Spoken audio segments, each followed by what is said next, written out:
కామారెడ్డి జిల్లాలో జరిగిన పరిణామాలపై బీజేపీ ఎమ్మెల్యే కాటిపల్లి వెంకటరమణారెడ్డి తీవ్రంగా స్పందించారు. తనపై జరిగిన దాడిని ఖండిస్తూ ఇది కేవలం ట్రైలర్ మాత్రమేనని, అసలు సినిమా ముందుందని హెచ్చరించారు. కార్యకర్తలు ఎవరు రావద్దని చెబితేనే పరిస్థితి ఇలా ఉందన్న ఆయన అందరికీ పిలుపునిస్తే ఏ స్థాయిలో ఉంటుందో ఊహించుకోవాలన్నారు. రేపటి నుంచి గ్రామాల్లో పర్యటిస్తానని, అడ్డుకునేవారు ఎవరో రావాలని సవాల్ విసిరారు.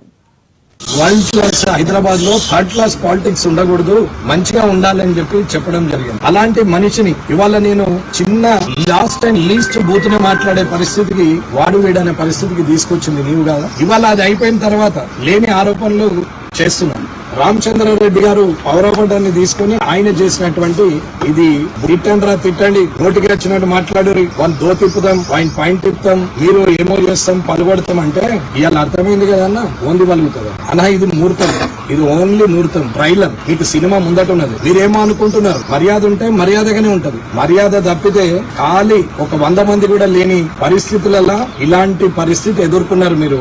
ఒకవేళ నేను ఎవరో రావద్దని మెసేజ్ గ్రామాల్లో పెట్టినా కాబట్టి ఎవరు రాలే. ఒకవేళ నేనే రండి అంటే తక్క నీ మనుషులుంటే లెక్క పెట్టేసుకు ఒక 4000 మంది వస్తారు. నీవు అనుకుంటున్నావు ఊర్లలోకి వస్తే ఈపులు పగొడతాం, చెప్పులతో కొడతాం, నిన్ను గుద్దుతాం, ప్రత్యక్ష దాడికి దిగుతాం, నిన్ను చంపేస్తామని బెదిరిస్తున్నారు కదా. మీరు బెదిరించినందుకు నేను ఎస్పీ గారికి ఆల్రెడీ లెటర్ ఇచ్చిన. నేను అనుమానించినట్టు ఇలా ఆ పనికి పూనుకున్నాను. నేను సందీప్ కు ఫోన్ చేసి ఏదైతే నీవు అన్నావో అది ప్రూవ్ చేద్దాం, నీవు రా. ఒకవేళ మా నాన్న తప్పు చేస్తే మా నాన్న ఫోటో తీసుకొని వచ్చి నేనే చెప్పుతో కొడతా.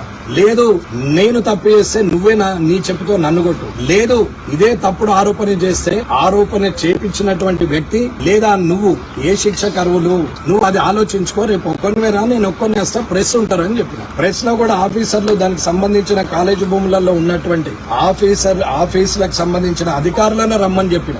ఎక్కడెక్కడ ఎన్ని భూములు ఇచ్చినాము, ఎవరెవరు అధికారులు ఉన్నారో వాళ్ళందరినీ రమ్మని చెప్పినాం గాని కార్యకర్తలను రమ్మని చెప్పలేదు. కానీ మీరేం చేశారు, వేలాదిగా తరలి రండి. దేనికి?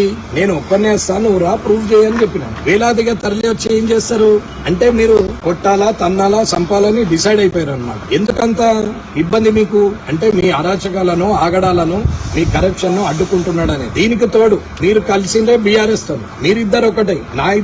నా చేతిలో ఓడిపోయిన ఇద్దరు పార్టీ అధినేతలకు, ఆ అధినేతల పార్టీలను ఒక దగ్గరికి కలిపి ఇవాళ మున్సిపల్ ఫామ్ చేసి బీఆర్ఎస్ అండ్ కాంగ్రెస్ కలిసి. నేను ఆనాడు కూడా ఉత్సాహంగానే అందరితో నవ్వుతూ మాట్లాడే వచ్చాను. ప్రజలు తీర్పిచ్చింది 16 కాబట్టి 16కే ఉన్నాం. ఎవరిని కలుపుకోలేదే. నీకు అక్కసేంటి? అవినీతి జరగనీయని చెప్పాను తప్ప వేరే విషయం ఏం లేదు. సరే అయింది, ఆ రోజుతో వచ్చినాక ఊరుకోవచ్చు. నీ శాసన మండలిలో